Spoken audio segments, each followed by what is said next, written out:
2013ல உங்க பிளான் என்ன, ரெசல்யூஷன் என்ன, என்ன மாதிரியான ரோல் பண்ணும், உங்க ட்ரீம் ரோல் என்ன, அதை பத்தி சொல்ல முடியுமா? ஸோ 2013 ஜனவரி 1 இந்த கொஸ்டின் கேட்டுட்டு இருக்கீங்க.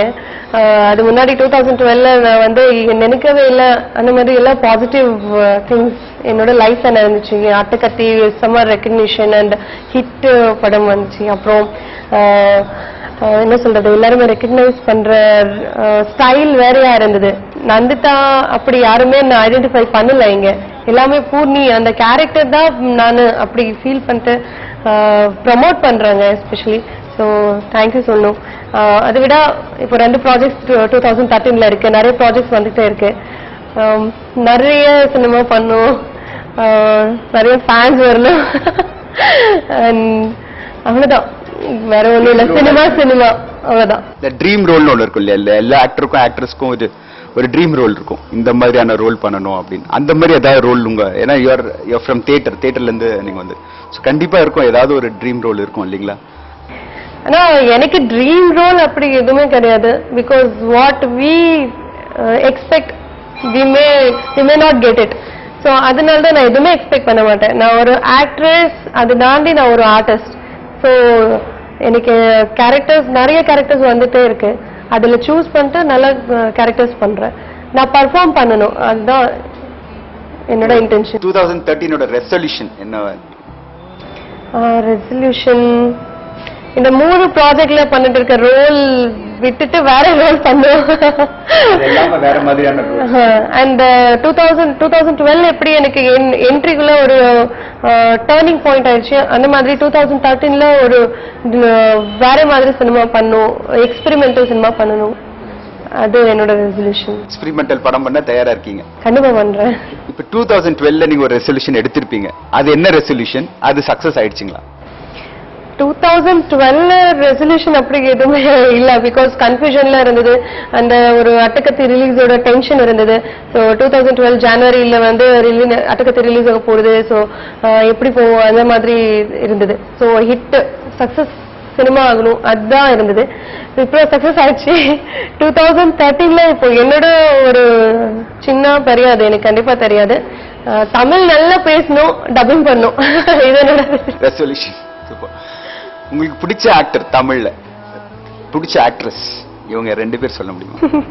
இல்ல, எனக்கு எல்லாருமே ரொம்ப பிடிக்கும். நான் அதான் சொன்னேன், எனக்கு எக்ஸ்பெரிமெண்ட் பண்றது ரொம்ப இஷ்டம். புது சினிமா இல்ல பழைய சினிமா, பழைய ஆக்டர் புது ஆக்டர் அது கிடையாது. நான் வந்து ஸ்கிரிப்ட் தான் ரொம்ப இம்பார்ட்டன்ஸ் தரேன். ஸோ அந்த மாதிரி ஸ்கிரிப்ட் வரும், அதுல ஒர்க் பண்றேன். இவங்க தான் ஆர்டிஸ்ட், இவங்க கூட ஒர்க் பண்ணணும், ஃபேவரட் ஆக்டர் ஆக்ட்ரஸ் அது இல்ல. இருந்தாலும் வந்து உங்களுக்கு நீங்க தியேட்டர் நீங்க ஒரு ஆக்டிங்காக தியேட்டர்ல போய் பயிற்சி எல்லாம் எடுத்திருக்கீங்க. ஸோ ட்ரைனிங்லாம் எடுத்த ஒரு ஆக்டர்ன்றதுனால உங்களுக்கு கண்டிப்பா ஒரு ஆக்டரை பார்த்து இம்ப்ரெஸ் ஆயிருப்பீங்க இல்லைங்களா?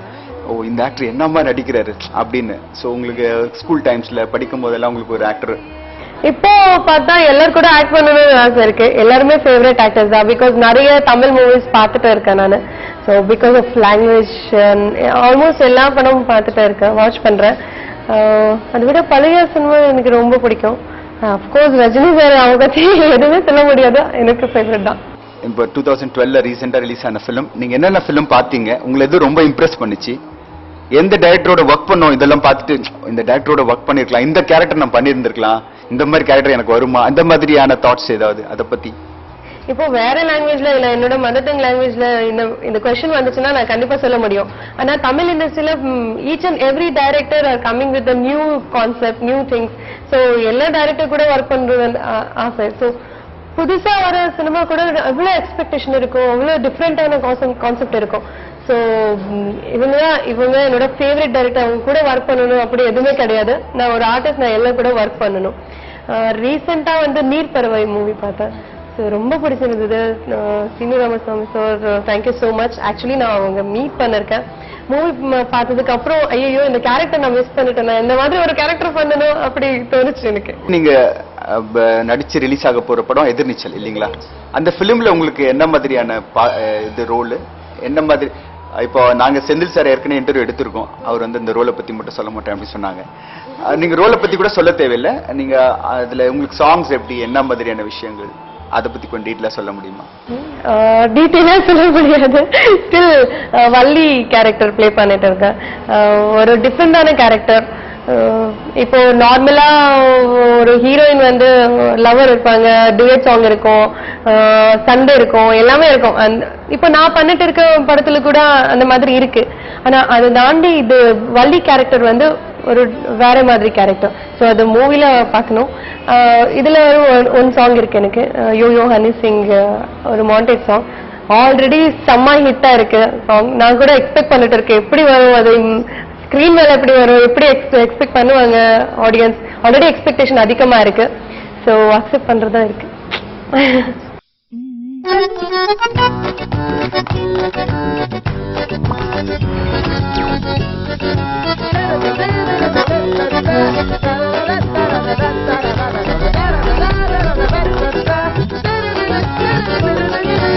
நலனும் நந்தினியும் இந்த ஃபிலிமை பத்தி உங்களோட இது என்ன? ஆக்சுவலி இப்போ அந்த ஃபிலிம்ல நீங்க ஒரு ட்ரெடிஷ்னல் ரோல் பண்றேன்னு சொன்னீங்க.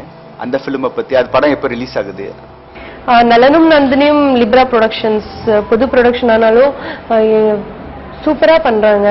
அந்த டீமே அப்படி இருக்கு. ஆல்மோஸ்ட் ஆல் சீனியர் ஆர்டிஸ்ட் பண்றாங்க. Azhagu Perumal sir, Renuka ma'am and JP sir எல்லாருமே இருக்காங்க. என் கூட என்னோட ஆப்போசிட் கேரக்டர் வந்து Michael, he was into media and all. So heroine oriented சப்ஜெக்டா சொல்லலாம். அந்த கேரக்டரே வந்து அட்டகத்தில எப்படி தினேஷ் வந்து சினிமா ஃபுல்லா ப்ளே பண்றாங்களோ அந்த மாதிரி நந்தினி ப்ளே பண்ணுவாங்க. அதனால தான் நான் இந்த ப்ராஜெக்ட் பண்ணிட்டு இருக்கேன். அண்ட் ஆல்மோஸ்ட் என்ன சொல்றது, கேரக்டர் வந்து லைஃப்ல எப்படி 1 இயருக்கு அப்புறம் ஏஜ் ஆயிடும், அந்த மாதிரி தான் சினிமால கூட காலேஜ்ல இருந்து அப்படியே மெச்சூரிட்டி வந்துட்டே இருக்கும். ஸோ பர்ஃபார்ம் பண்றதுக்கு எனக்கு ரொம்ப கஷ்டமா இருக்கு. இப்போ ஷூட்டிங் போயிட்டு இருக்கு. Still I am enjoying. இப்போ ஃபர்ஸ்ட் ஷெட்யூல் வந்து மதுரையில் ஷூட் கம்ப்ளீட் பண்ணிருக்கோம். இப்போ சென்னையில் ஷூட்டிங் போயிட்டு இருக்கேன். சாங் வந்து 5 சாங்ஸ் இருக்கு. ஆடியோ லான்ச்சஸ் ஸ்பெஸ்ல பண்ற பிளான் இருக்கு. அதை விட்டுட்டு 5 சாங்ஸ் ஆல்மோஸ்ட் நான் இருக்கேன். அண்ட் லிரிக்ஸ்ல ரொம்ப நல்லா இருக்கு. நான் வந்து இப்போ அது கத்துக்கிட்டு லிப்சிங் தரணும். அதான் சினிமால எனக்கு ரொம்ப கஷ்டமான விஷயம், சேலஞ்சிங்கா இருக்கு. நல்லா இருக்குன்னு நினைக்கிறேன் இந்த கேரக்டர். எப்போ இந்த ஃபிலிம் ரிலீஸ் பிளான் பண்ணிருக்காங்க? இப்போ பிளான் பண்ற மாதிரி ஏப்ரல் இருக்கு. ஷூட்டிங் போயிட்டு இருக்கு. அதனால தான் எதுவுமே சொல்ல முடியாது. ஸோ 2013ல வந்து ஒரு பர்ஃபார்மன்ஸ் ஆல்ரெடி அட்டகத்தி பார்த்து பர்ஃபார்மன்ஸ் ஓரியன்ட் ஆர்டிஸ்ட் அப்படி சொல்லியிருக்காங்க. இந்த மூவில கூட அது கன்ஃபார்ம் ஆயிடும்னு நினைக்கிறேன். ஓகே. இந்த ஃபிலிம்ல நீங்களே டப் பண்ண போறீங்களா? இந்த ஃபிலிம்? ஆமா, கண்டிப்பா நான் டப் பண்றேன்.